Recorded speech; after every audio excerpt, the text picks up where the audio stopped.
성경 봉독하시겠습니다. 에스더서 9장 오늘 4절만 읽겠습니다. 1, 2, 3절 계속 읽었으니까 에스더서 9장 4절 구약 758페이지에 있습니다. 찾으셨으면 같이 읽겠습니다. 모르드게가 왕궁에서 존귀하여 점점 창대하며 이 사람 모르드게의 명성이 각 지방에 퍼지더라. 아멘. 할렐루야. 아멘. 잘 지내고 계십니까? 아멘. 한국은 지난 6일이 현충일이었죠. 나라를 위해 헌신하신 분들 덕분에 우리나라도 호주도 이렇게 자유를 누리고 무엇보다 신앙의 자유를 누리는 줄로 믿습니다. 전에 말씀드린 대로 저희 외할아버지도 육사 출신이시고 6.25 끝나기 직전에 전사하셔서 현충원 국립묘지에 묘가 있습니다. 갈 때마다 정말 많은 분들이 나라를 위해서 목숨을 바치셨구나 생각을 합니다. 진짜 넓잖아요. 그 묘가 다 나라를 위해서 목숨을 버리십니다. 자유민주주의가 그렇게 귀중한 것인데 그걸 잇는 사람들이 많아지죠.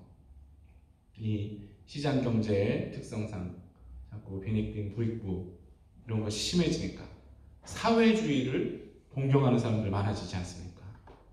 그 아이디얼 이상은 참 멋지죠. 다 같이 평등한 사회, 나라가 공평하게 부를 나눠주고 가난한 사람 하나 없이 다 평등하게 살면 얼마나 좋겠습니까? 많은 공산주의 국가들 지나간 역사나 지금 현실을 보면 그게 뭐 개꿈이라는 걸 다 알 수 있죠. 그것이 인간의 타락한 본성 때문에 절대로 불가능하다는 것을 모르면 헛된 꿈만 쫓게 될 것입니다. 이 자유민주주의가 필연적으로 채택하는 자본주의의 폐해를 고칠 수 있는 것은 하나님의 교회밖에 없는 줄로 믿습니다. 예수님 보혈로 육신의 정욕, 안목의 정욕, 이생의 자랑에 굴레해서 진정으로 해방된 사람들만이 참된 나눔을 실천할 수 있는 줄로 믿습니다. 그래서 초대교회 때 아주 놀라운 모습이 나타났죠. 사도행전 2장에 믿는 사람이 다 함께 있어 모든 물건을 서로 통용하고 또 재산과 소유를 팔아 각 사람의 필요를 나눠주며. 아멘. 마귀가 가장 큰 무기로 쓰는 소유욕, 이 돈 사랑함을 극복한 사람들이 이 초대교회 성도님들 아니었습니까? 지금도 물질 만능주의 시대죠. 거의 대부분의 사람들이 만문신을 섬기고 있는 이 시대에 이기심과 탐욕을 순전한 마음으로 이길 수 있는 사람들은 진정한 예수님의 제자들 뿐인 줄로 믿습니다. 세상 사람들도 나누고 돕고 하지만 성도들이 하나님 사랑에 감격해서 나누는 것과는 차원이 다르죠. 우리도 이 탐욕의 홍수에 빠져가는 세상의 구원의 방주와 같이 예수님 사랑을 잘 전하고 나눌 수 있게 되기를 축원합니다. 우리도 성령님께 늘 순종하고 무엇보다 다음 세대들을 이런 믿음의 세대로 키우기 위해서 기도하며 힘쓰시기를 축원합니다. 어려서부터 욕심으로부터 자유로워지는 훈련을 하기 위해서 자꾸 나눠주는 훈련을 해야겠죠. 또 돈에 대해서도 세상 사람들과 다른 가치관을 갖기 위해서 어려서부터 헌금하는 것을 꼭 훈련시키시기 바랍니다. 11조가 구약에만 있는 명령이고 유대인들이 세금처럼 바치는 것이니까 폐지해야 된다. 별 소리를 다 해도 11조 훈련만큼 물질에 대한 탐욕에서 자유로워질 수 있는 것은 없을 것입니다. 어떤 아빠가 어린아이 아들에게 11조에 관해서 이렇게 물어볼 겁니다. 한 달에 10만 원 벌면 11조는 만 원, 100만 원 벌면 10만 원, 1000만 원 벌면 아들이 그럼 대박이지 그랬답니다. 대박나는 가정들 많아지시기 바랍니다. 11조 100만 원 아니더라도 11조 100만 원 하는 가정처럼 헌금하고 크게 돕고 나누는 가정들 되시길 축원합니다. 우리 교회를 통해서 앞으로 구제헌금, 선교헌금 더 많이 더 여러 곳으로 보내시기를 축원합니다. 그런데 그렇게 번성하고 창대해지면 위험하다. 이 말씀을 세 번째 계속 드리고 있죠. 성경과 역사상 수많은 사람들이 부자가 되고 힘이 생겼을 때 시험받고 죄졌다고 말씀드렸습니다. 우리도 조금만 힘 생기면 갑질하려고 하는 마음 생기니까 조심하자 말씀드렸습니다. 좀 전에 초대교회 말씀드렸는데 그렇게 모든 물건 다 나눠 쓰고 재산과 소유를 팔아서까지 각 사람의 필요를 공급하는 정말 멋진 모습으로 공동체 생활을 하고 있었는데, 창대한 모습으로 있었는데 그 와중에 큰 문제가 발생했죠. 뭡니까? 아나니아 삽비라 사건. 아마 그 사람들도 소유가 꽤 되니까 팔아서 나누려고 했겠죠. 그리고 그런 생각을 할 정도면 신앙생활도 어느 정도 하고 은혜를 좀 받았으니까 그런 마음을 먹지 않았을까요? 그래서 오늘은 선줄로 생각하는 자는 넘어질까 조심하라는 사도 바울의 권면을 창대함의 위험성에 대한 대책으로 말씀을 드립니다. 돈이나 재산에 대한 것도 그렇죠. 예수님이 어리석은 부자 말씀하지 않으셨습니까? 한 부자, 원래 부자였는데 또 쌓아둘 곳이 없을 정도로 소출이 많이 나왔습니다. 그래서 뭐라고 그랬습니까? 내 곳간을 더 크게 짓고 내 모든 곡식과 물건을 거기 쌓아두리라. 또 내가 내 영혼에게 이르되 영혼아 여러 해 쓸 물건을 많이 쌓아뒀으니 평안히 쉬고 먹고 마시고 즐거워하자. 어떤 목사님이 이 유명한 예화를 들었죠. 한 노부부가 평생 모은 재산으로 카리브 해변에 별장을 사고 요트를 사고 매일 해변을 걸으면서 조개를 주스며 공놀이하면서 여생을 보내려고 한다.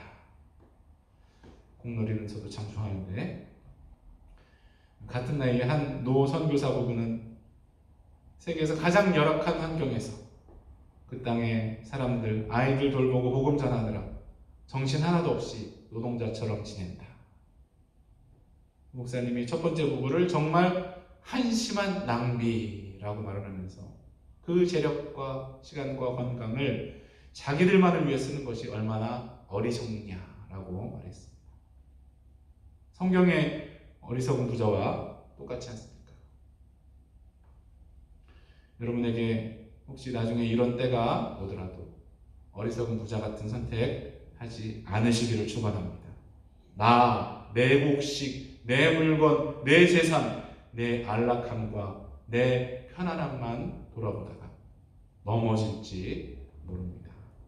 영적으로도 마찬가지라고 생각합니다. 신앙생활 어느 정도 하고 성경도 어느 정도 알고 봉사나 헌신 어느 정도 한다 생각했을 때 마귀가 틈타기 쉽죠. 아마 아나니아나 삽비라도 그러지 않았을까요? 내가 이 정도 재산이 있고 교회에서 이 정도 위치인데 나도 이 소유를 팔아서 나눈다고 해야 체면이 서지 않을까. 그런데 순전한 마음으로 그렇게 해서 칭찬받은 사람들과 달리 그들은 베드로에게 책망을 받고 즉사를 했죠. 베드로가 뭐라고 했습니까? 어찌하여 사탄이 내 마음에 가득하여 내가 성령을 속이고 땅값 얼마를 감추었느냐. 자기는 선 줄 알았는데 마귀가 그 마음에 들어와서 넘어져 버렸습니다. 물론 부부가 한날 직사한 것은 너무 가혹해 보이지만 사실 예수님 말씀이 실현될 것뿐이죠. 성령을 거역하고 모독하는 것은 사심을 얻지 못한다는 이 엄중한 말씀이 초대교회 앞에 실현되어서 아주 시범 케이스처럼 된 것이죠. 군대에서 제일 불쌍한 게 시범 케이스 아닙니까? 부대 전체 기강을 바로잡기 위해서 시범 케이스로 어떤 것을 정말 무시무시하게 처리를 합니다. 요즘은 구타를 못하게 하지만 옛날에는 전 부대 앞에 어떤 사람을 막 죽기 전까지 때리고 패고 그랬죠.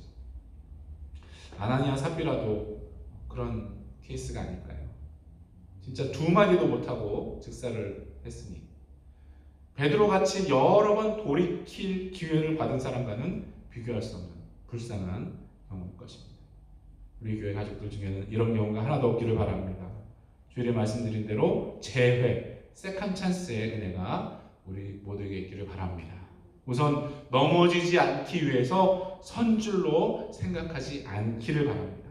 나는 이 정도 알고 믿고 봉사하고 헌신한다는 그 교만의 바이러스가 우리 마음에 들어오지 않기를 바랍니다.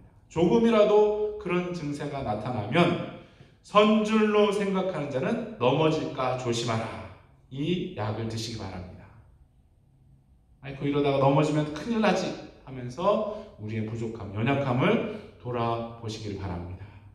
그런데 기준을 엉뚱한 데 두면 안 되죠. 저 사람에 비하면 나도 훌륭하다. 아니죠. 우리 눈은 늘 주님을 바라봐야 할 줄로 믿습니다. 우리는 늘 주님 말씀의 거울로 우리를 바라봐야 할 줄로 믿습니다. 오늘 창대함의 위험성에 대해서 선줄로 생각하는 자는 넘어질까 조심하라는 말씀을 드렸습니다. 삶의 어떤 영역에서도 선줄로 생각하는 교만함이 틈타지 못하기를 바랍니다. 무엇보다 영적으로 나는 저 사람보다 낫다라는 교만의 병균이 우리 마음 깊이 들어오지 못하도록 경계하시고 조심하시기 바랍니다. 우리가 다른 사람 쳐다보는 것이 아니라 주님만 바라보고 세상의 기준이 아니라 주님 말씀의 거울에 우리 삶을 늘 비출 수 있기를 축원합니다. 우리 자손들도 늘 겸손함으로 삶의 모든 영역을 대하고 영적으로도 가난한 마음으로 주님 은혜를 구하며 살게 되기를 축원합니다. 넘어질까 늘 조심하여서 주님 은혜를 구하고 주님을 기쁘시게 하고 칭찬과 상급을 받는 우리 모두가 되기를 예수 그리스도의 이름으로 간절히 축원합니다. 우리 통성을 한번 기도하실 때에 이 말씀들이 우리와 우리 자손들에게 이루어지도록 기도하시고 최 목사님 한국 여정 중에 함께 하시고 멀리 있는 우리 가족들, 친척들, 친구들도 은혜 가운데 살 수 있도록 주여 한번 통성으로 기도하겠습니다. 주여 하나님 아버지, 우리가 뭔가 좀 잘한다 생각할 때 교만의 병균이 들어옵니다. 하나님 삶의 영역에 있어서 돈, 또 어떤 업적, 또 학위, 어떤 것도 하나님 교만의 바이러스에 온상이 되지 않도록 도와주시옵소서. 하나님, 우리가 섰다고 생각할 때 넘어질 수 있습니다. 주님, 우리를 붙들어 주시고 우리의 눈을 열어주시고 우리의 생각을 바꿔주시고 다음으로 늘 순한 마음으로 주님의 은혜를 구하며 살 수 있도록 도와주시옵소서. 아버지, 악한 마귀는 우는 사자같이 늘 틈을 보고 있습니다. 아버지, 우리가 재정적으로 좀 안전해졌을 때, 또 신분적으로 안전해졌을 때 넘어질까 조심하게 도와주시옵소서. 늘 경계하게 도와주시옵소서. 우리의 자손들도 하나님 뭔가를 잘 이뤘을 때 교만하지 않게 도와주시고 그것이 모든 것이 하나님의 은혜다라고 고백할 수 있는 믿음의 자녀들 다 될 수 있도록 도와주시옵소서. 아버지, 참으로 아나니와 삽비라 같은 시몬 케이스 우리에게는 모두 함께 도와주시옵소서. 하나님, 베드로와 같이 여러 번 회개할 수 있는, 돌이킬 수 있는, 다시 쓰임받는 기회를 하나님으로 하여 주시옵소서. 안타까운 분들 계십니다. 그분들의 마음을 열어주시고 눈을 열어주시옵소서. 그래서 주님을 기쁘시게 하는 아름다운 가정들 될 수 있도록 도와주시옵소서. 하나님, 정사님도 치료받으시는 것 다 그렇게 잘 낼 수 있도록 도와주시고 그래서 건강한 몸으로 주님께 영광 돌리며 하나님 인도하여 주시옵소서. 아버지, 내년의 모든 계획들 주님께 올려드립니다. 주님, 우리의 물할 수 없사오니 신분의 문제와 이 모든 미래의 문제들을 다 주님께서 아름답게 형통하게 하나님 인도하여 주시옵소서. 우리의 가족들, 친구들, 친척들 하나님 은혜 가운데 살기를 원합니다. 하나님, 율법주의 마음이 없게 도와주시고 강팍해지지 않게 도와주시고 긍휼히 여기는 마음, 측은지심을 가질 수 있도록 하나님 인도하여 주시옵소서. 그래서 마음과 평안하게 도와주시고 하나님, 이 모든 것은 하나님의 은혜로 하나님께 감사하며 하루하루 살아갈 수 있도록 하나님 인도하여 주시옵소서. 주님 싶어서 우리 자녀들